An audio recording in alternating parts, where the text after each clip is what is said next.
the majority of those Sunbelt states that we invest in have either absorbed or have absorbed all of it, or are about to absorb it within the next 6 to 12 months, which means pressure back on rents to go up will start now happening again, because we're also seeing higher interest rates. It doesn't pencil to put a shovel in the ground today, based on where interest rates are. So again, gone up, come down. We're starting to stabilize, and I think it's a good time to be buying, particularly existing assets, because the fundamentals of real estate are still there. We're still needing to build. I think it's over 7 million homes in the US today to keep up with expanding populations. That isn't stopping, and we're not keeping up pace with that. You're listening to the Accredited Investors Only podcast, presented by Accredited Life. All right, Reed, welcome to the show. How you feeling today? Peter, thank you so much for having me on the show. It's actually it is my birthday today, so and we're closing on a deal, so I can't be any happier. That is awesome. Well, happy birthday and happy deal closing. That's a big day. So, well, I appreciate you taking time on your birthday to talk to me. As we were saying before, I like to start with an introduction. So, Reed, who are you? What are you doing? Why are you here? All that good stuff. Yeah, look, you can clearly tell by my West Texas accent, I'm not from this country, but I moved here 2012, chasing a girl. My background's in structural engineering, so I came from Australia. I came here, went to New York City, and within 6 months was starting to buy my first property, triplex, for $38,000 in upstate New York when I was living in New York City. Fast forward to today, I've started 2 syndication companies. We, have bought in excess of $900 million, and this is as a lead sponsor. This is not, I'm a part of, 10,000 units. You're an LP. You invested $50,000, and now you're managing $1 billion, right? Yeah, exactly. So this is all under control of me, Reed Goossens, and I've written 2 books. Had a hell of a journey in the last 10 years. I'm an open book, so we can talk about anything under the sun. I know, we can get into it, but the last 10 years has been the golden decade of multifamily, and we've had a bit of a stumbling in the last couple of years. We can talk about that and what my viewpoint is on the next 10 years. But besides, that's been an incredible journey. Turning 39 today. Can't believe my last year, my 30s, and just had a freaking awesome time doing it. Well, there's a lot to unpack there, and we'll probably start with the burning question on everyone's mind. Did you get the girl or what? Yeah, she's the girl. Got the girl. We've been together. We met backpacking in Spain in 2009 on the beaches of San Sebastian. Kept in touch. She moved to Australia in 2011 to do a master's degree, and then we moved back to the US in 2012. So gotcha. Yeah. That's amazing. That's awesome. Well, we can end it right there. That's the most important part, right? That's what you're doing it for. That's exactly right. So it sounds like you were in the States not very long before you were buying your first deal. How did that happen? What the heck happened there?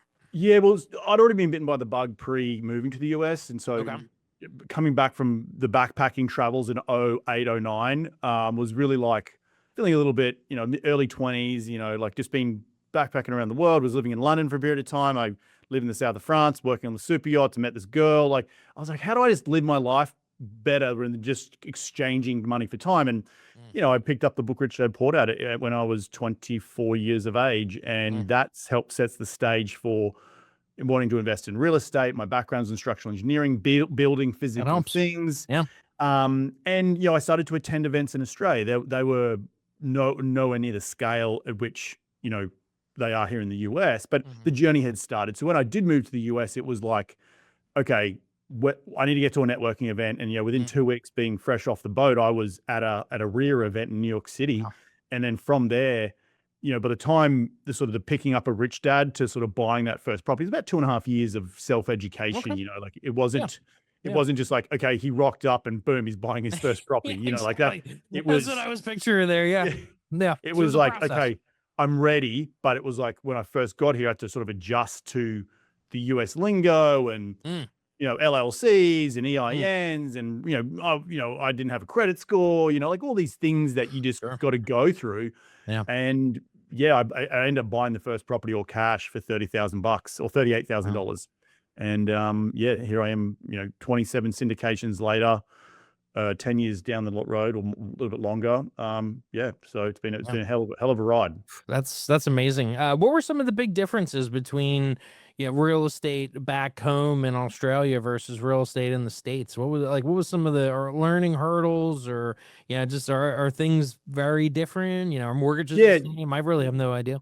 yeah. So in regards to multifamily, because that's the niche I'm in, right? I'm talking about large scale multifamily.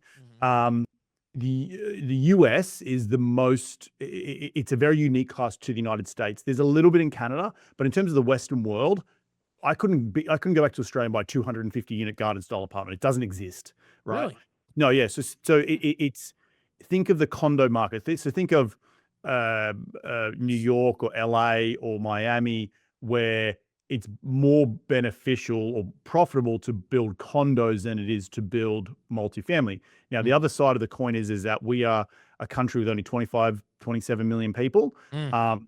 The sophistication in lending is not there compared to the US. So you don't Okay. have the Freddie Sure. Macs of the world lending at 30-year amortization fixed for 5 years, IO non-recourse, right? In Australia, they will be like, okay, you want to build 120 units? We'll go pre-sell 30% of them, and then I will lend, on that. So you're down the condo market. So that's the Yeah. best way to say it. And then the cost of construction and the cost of labor and the cost of land really points you down a direction of condos in Australia. It doesn't allow you to say, hey, there's going to be a future NOI. We're going to value it on that. We're going to lend then on that, Mhm. blah, blah, blah. So Yeah. it's a bit of Interesting. background. So tell me about that first deal, and how your strategy has evolved. Because I'm assuming the first deal for $30,000 wasn't a 200 unit apartment complex, unless you're No, really have some amazing secrets. no, But no, so no. how It has was, that evolved? What led yeah, you into that space? like, on paper, wow, this is a 13 cap. It was a triplex, actually. It was a Okay. duplex with a single family on it. It was like one lot. And Mm-hmm. um, it was Section 8 housing, right? Here's a white boy from Australia going into, Section 8 housing. I had no idea, right? It was, but it was a good learning curve. It provided me the stepping stone to getting that first deal done. Then the second deal got done, and the third deal got done, and it's a snowball from there. Mm. So, then how do you jump to? Well, so to answer your first question, it was really to maximize the amount of units I could get with whatever money I had at the time. So that at the time it was 3 units. Today we raise money through syndication, as your podcast will obviously educate folks on, and we pull people's money, and we're buying a $22 million deal today, 226 units in Dallas. So it's come a long way since then. So yeah. Yeah. Wow. So what was it, early kind of concept from an apartment standpoint? What were you buying? Where were you buying it? What were you looking for? Like, what was the buy box back then? And how has that evolved over time is where I'm going to go with it. Yeah. Like when I think back to, like, and I live in Los Angeles, my wife is from LA, we don't have the cost per unit is really quite expensive, right? So when I Yeah. started, like the Syracuse of New York, I was living in New York City. I wasn't buying in New York City. I was buying in Syracuse because I could afford it, right? The Yeah. same idea was when I got started in the larger space. It was living in LA, looking in Texas, the Western, the Sunbelt states, because your price per pound was a lot cheaper than everything else. So yeah, that's really why. And then like the first lead syndication I did was in 2014 in San Antonio. We were buying assets at $60,000 to $70,000 a unit, 192 units. So like 192 units cost us $16 million back in 2014, 2015. Today, that same property is probably trading for $30 million. Yeah. You know what I mean? So now the average rent back then was $850. The average rent today is probably $1,200. So in the last 10 years, looking back on where we've come from, it's gone up significantly. Yeah. Now, is the strategy that you deploy, is it value add, or you're buying stabilized properties? Like what does that look like? Yeah. So it's all value add stuff, and so it was started with value add. We've now morphed into more core plus, as you start with workforce housing, and you grind your teeth at that for a long period of time, and then you realize you want to buy newer stuff because less things go wrong, Sure. and you have a better quality tenant and yada yada yada. So, but we have seen a lot of distress in the market in the last 2 to 3 years, and particularly now we're starting to see the sort of the cracking of the damn wall. So there is blood in the street right now from what has happened with the higher interest rates, and we get into that. And we think it's a very good time to be buying. But you look back at 2022, 2023, the peak, it was a frenzy of people doing it, right? And you got to look back, well, how did that happen? Well, that happened through the Jobs Act changing in 2012, right? And that just led to a different way of raising capital. Yeah. A lot of people in the space, and a lot of people making money hand over fist, by flipping apartments in 2 years and doubling people's money, but we've had, so it's been what I mentioned earlier, the golden decade. It has been a real golden decade of where we've come from, and that's impacted the way we buy assets today and the type of assets we buy. Yeah. What now? Were you able to participate in some of that, or was your, okay? But the nice thing is, you said you started like in 2014, and also you kind of had that foundation of it. It's not always like this, right? This is like maybe a once in a lifetime buying opportunity, or once in a cycle kind of buying opportunity. So, how fortunate do you feel for having that? Having those early days instead of coming up as so many syndicators, like you said, that popped up, where they just thought it was always going to be that way. How did it affect the way you look at debt and all that kind of stuff? Yeah, look, it's we have been active in the peak markets as well. So, I can't throw stones at glass houses. We've got one that's I wish I never bought, but it's like anything. You're consistently in the market and you're consistently making bets every year. There's going to be a few that maybe not pan out. Now we're a sponsorship firm. We're completely fine, but there's a lot of groups out there that bought a lot and aren't fine anymore. Sure. The deal we're picking up today is completely distressed, and the seller's got to get out. So the higher interest rates in the last, and when we say higher than zero, but the quickness at which it went up, has really affected a lot of people. And you also got to take a look at, Peter, the other post-COVID world. We've had a lot of black swans in the last 5 years, right? So that's impacted the way we live, the way we work, the way people receive money. All these things have impacted where we are today. And we are picking up assets between 30 to 40% below those peaks in 2022, 2023. So, the definition on the stock market, if you have what's it called, a contraction of more than 10%, then that's a correction, right? Well, we're seeing 20, 30, 40% contractions in pricing. Yeah. So it's, we think it's a great time to be buying right now. Yeah. Caveat is being that, we raise money from the retail investors, and and some of them have been burned. Yeah, sure. Exactly. That's got to be a challenge, and we'll talk about that in a minute. But there's so much more to unpack before I get there. Talk to me about the distress you're feeling now, because it's more on the financial side, right? It's not like you said, you've evolved out of like the workforce properties that maybe had a lot of physical distress, and you were adding value that way. It sounds like this is more of a financial stress, and let's talk about how you operate that. How you take a deal over that has that kind of financial distress and all. Yeah. So look, I think take a snapshot of a couple of the lessons we've learned in the last couple of years and go back to those black swan events that we were talking about earlier. Like, what has been one of the contributing factors? When we mentioned COVID, right? But what else happened with COVID? Well, there's stimulus money. I'm not getting political here. I'm just saying there was stimulus money, right? When you look at a rent roll, when someone was getting some money in their pocket, well, of course, rents were inflated because we've got money in my pocket. COVID's around. I don't want to live with my mum, or I don't want to live with my roommate. I'm going to go out and get my own spot.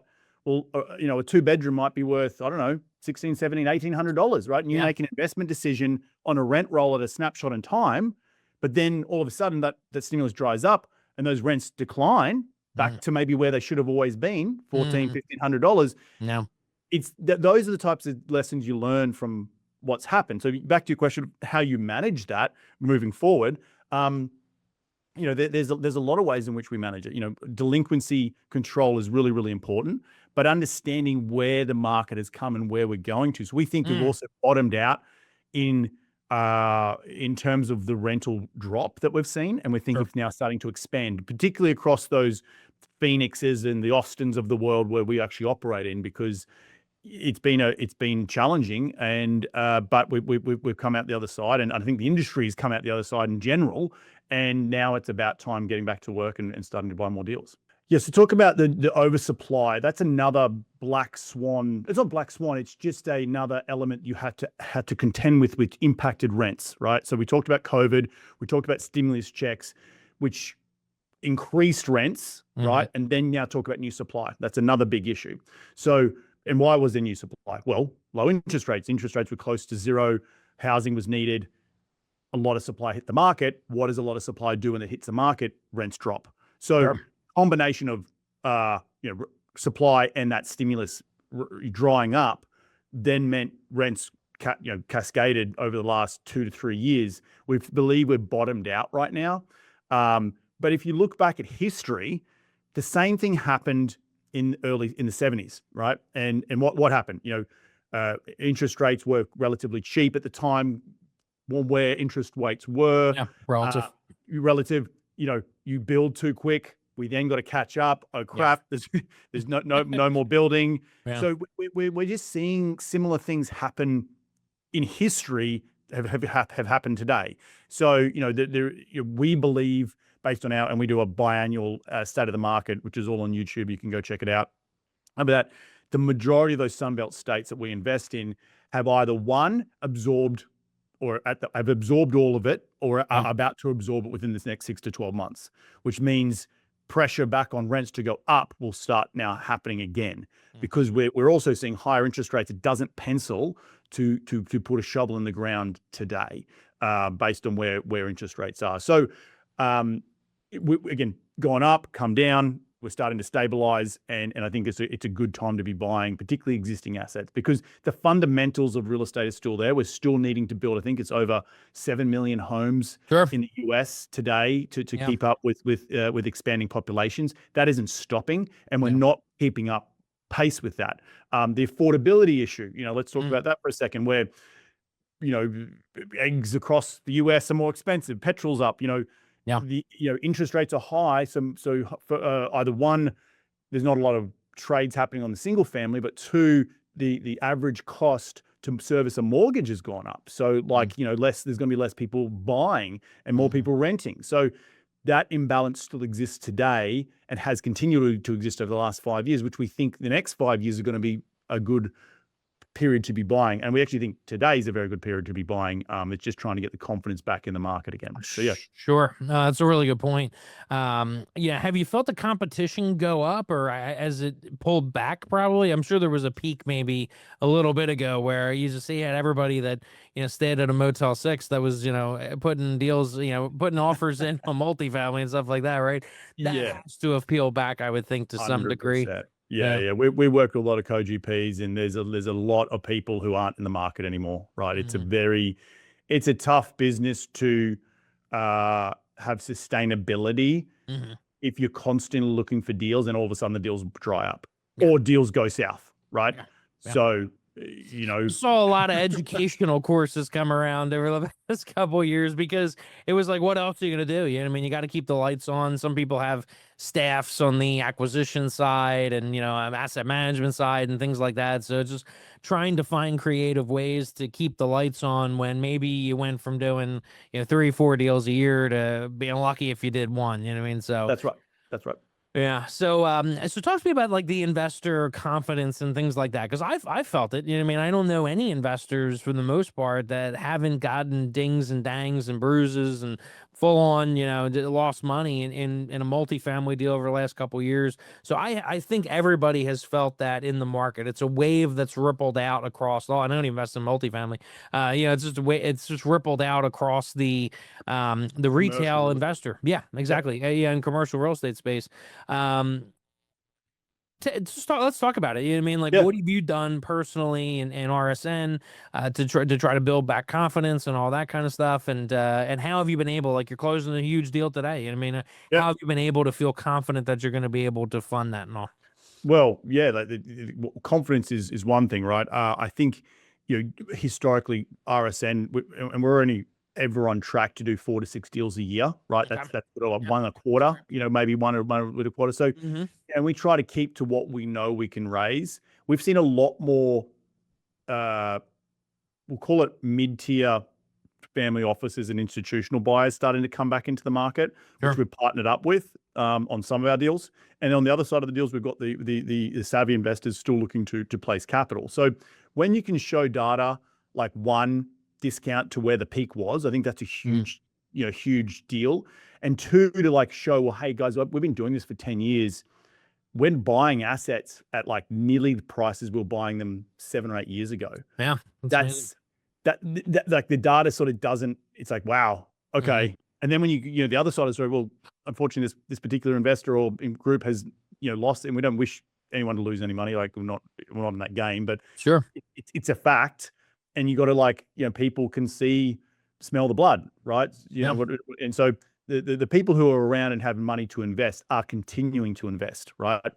And so, but it's definitely not like it was. Like, back in 2022, you could send out an email and 3 weeks later it was completely funded. Like there's a lot more work to be done. Yeah. So, but I do think in general, the retail investor has also been educated about how you should treat real estate, right? And let's talk about that. Like we've done a couple of deals where we're 2-3 years, we've flipped it and we double people's money. We're not a magician. That was the market. Let's be very, very real about that, right? It's great. It's a great on the track record, but historically, real estate should be treated as a medium to long-term investment, right? It's not a fix and flip, particularly, larger assets like multifamily. Sure. To turn around a distressed property doesn't happen in 6 months or even 18 months. It could take 2 to 3 years, and then become year 4, 5, and 6 is where you start to make gravy. And I think that that is where investors are having to sort of relearn the basics, right? And I also think that as much as we want to sell cash flow and equity growth, the last 10 years that the sort of the fifth bucket we didn't talk about is technology that's really come into the space. And 10 years ago, the coolest thing, if you got an investor to sign by DocuSign, that was the coolest thing since sliced bread. Today, I can see within 5 miles what a 1-bedroom, a studio rents for. I can see what's sold. The access to data, AI on top of that, means the barriers to entry and the ambiguity how to operate these assets is completely gone, right? So your cap rate, your risk tolerance has come down. And that's really, and then coupled with a lot more people in the lane, it's more commoditized today, right? So your returns have to adjust as well. That includes cash flow. And maybe it doesn't cash flow for the first couple of years. And people are sort of getting their head wrapped around that. And treating it like how it was always supposed to be treated, which is a medium to long-term investment. Yeah, it makes a lot of sense, and it's the classic, what you've done over the last couple of years is you got to evolve from it. You know what I mean? And what worked maybe in 2020, 21, 22, 23 is not going to work, moving forward. And some people will pick that up sooner than later. Others may never. But I think you're right. It kind of getting back to somewhat a normalcy makes a lot of sense. How are you finding so there's the distressed kind of value add opportunities? Is there anything else that you look for that that you want to see in a good deal? Is there operational expenses that you can cut and things like that? Because I'm assuming appreciation of rents is obviously always on the table. But like you said, in these markets, sometimes people could be maybe paying a little bit too much in rent or that kind of thing. And you might have some turnover for that sense. And then you might have to get some normalcy there. So I'm curious to what you're seeing that, makes you look at something and say, okay, let's look at this deal a little bit closer. This hits the first initial, kind of sniff test, that kind of thing. Yeah. So let's talk about the timing of the last couple of years, right? So depending on we bought some deals in 2023 and 2024, and depending on where the markets you're investing in, some markets, those going in cap rates expanded lockstep with the Fed's increases. So we picked up 2 deals in Phoenix, Arizona, which, everyone's like, why did you invest in Phoenix, right? Positive leverage day one, discounts to market, and that positive leverage with certain buy downs with fixed rate debt really, really protects investors, right? So that was before the distress was coming, right? Today, and that was executed with agency loan.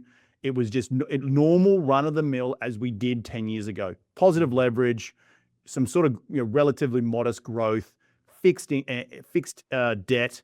And that means positive leverage. Like I'm buying at a 6 cap and I'm getting interest rates at 5.5 or 5.25. Yeah. I can sit that thing on the shelf all day long and not worry about it. You know what I mean? Yeah. Today, like in the last sort of 3 to 6 months, particularly the turn of the year, when that extend and pretend stuff has we've been going on for about 2 years now. Yeah. And now that we saw the treasury drop in September last year to below 4%, which is sort of the industry standard of if it gets below 4, we start deal making again. Or yip-de-doo-dah-yay, we're back into deal making, but then it shot back up again 80 basis points.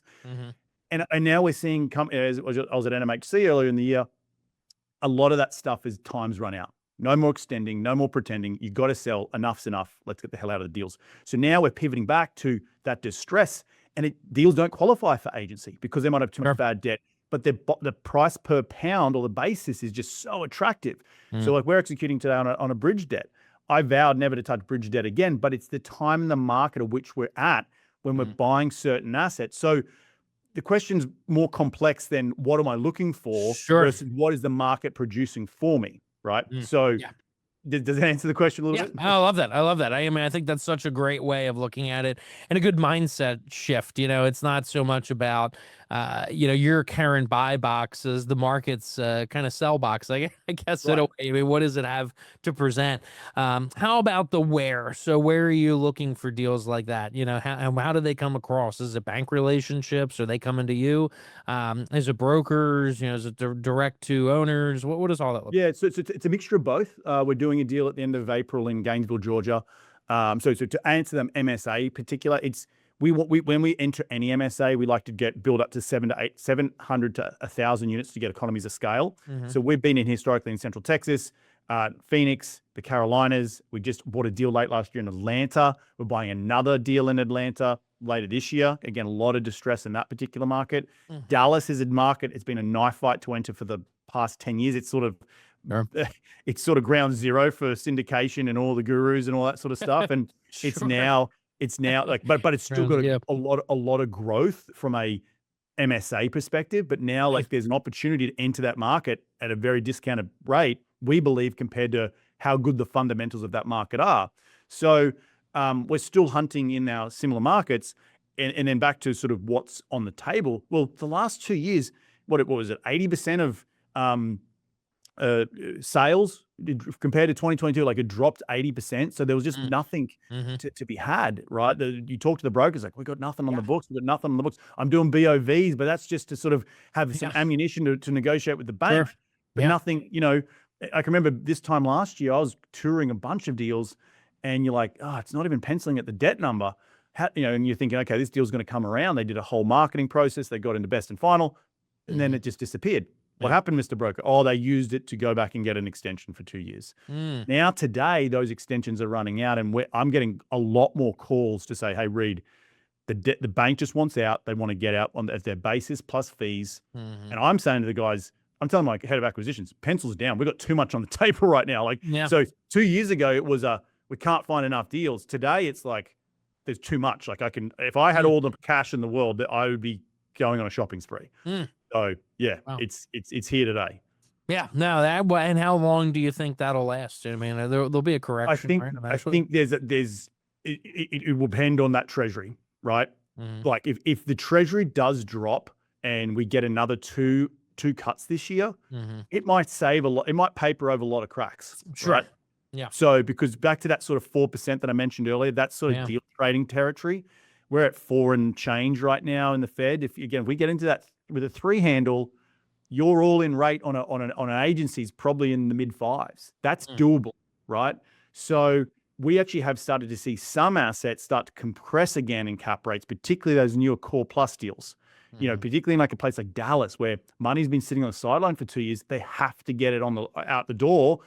They come in and pay a 4.9 cap for it, and they're getting interest rates at 6.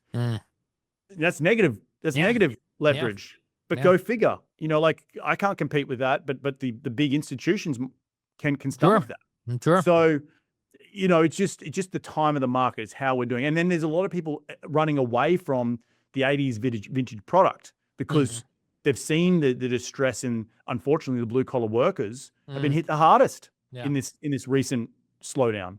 Yeah. And I don't want to have to deal with it. So we're coming in and buying stuff at, as I said, prices that were 6-7 years ago. So we think that's a good buy. And again, we're not planning to flip it in 2 years, but we think it could over the next 5 years be a really good asset. So Yeah. Wow, that's amazing. I love what you're saying there. Let's talk a little bit about the operational side and the property management, asset management, that kind of thing.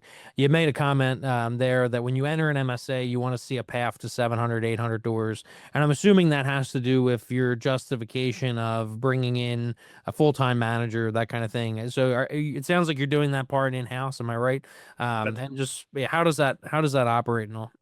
Yeah, so we do asset management in-house. We do construction management in-house. We do Nice. third-party property management Okay. in our MSAs, and we don't have our Dallas and Dallas PM doing our stuff in Phoenix, right? It's localized groups. We try to keep we go with a group that's sort of less than 10,000, maybe 12,000 units under management, because if they start getting too big, we just become a number. Sure. And we want access to go back to that 700 to 1,000 units in every MSA. Yeah. We don't want to be their biggest client, but we want to be enough client to attract a full-time regional to work on our stuff. And, I don't have an aspiration to be in the property management business, to be frank, but, you have to also go with those groups that are been in the industry for 20 or 30 years in that local market. Sure. I love that. I think there's something to be said for that. I think vertical integration has become a buzzword in a lot of ways. And to your point, it can kind of take away from the core business and what you actually do. And in a small business, or in a syndication, it's like there's only so much your time and energy can go around, right? And there's only so many resources you have and things like that. So I definitely see the benefits there of being able to leverage the local experts and like you said, the size. You kind of have a way of navigating that space. And then like the important things like the construction management, managing turnover and any units that you're doing renovations on and stuff like that. Like that's crucial, right? So it's hugely crucial. Yeah. Well, awesome. Let's just take the crystal ball out for a second. We've talked about this, but just to kind of put a bow on it, I'm curious to where do you think things are heading, and how confident you feel for the next rest of the year and into the future and all. Like I said earlier, I think it's as we wrap the show, like my sort of advice for people out there is that we've been keeping tabs in the market for a period of time. We haven't put pencils down from an underwriting perspective. We still underwrite a lot of deals because we're doing, we think we did 500 deals last year, but none of them seem to pencil. Yeah. So it's about just staying around the hoop.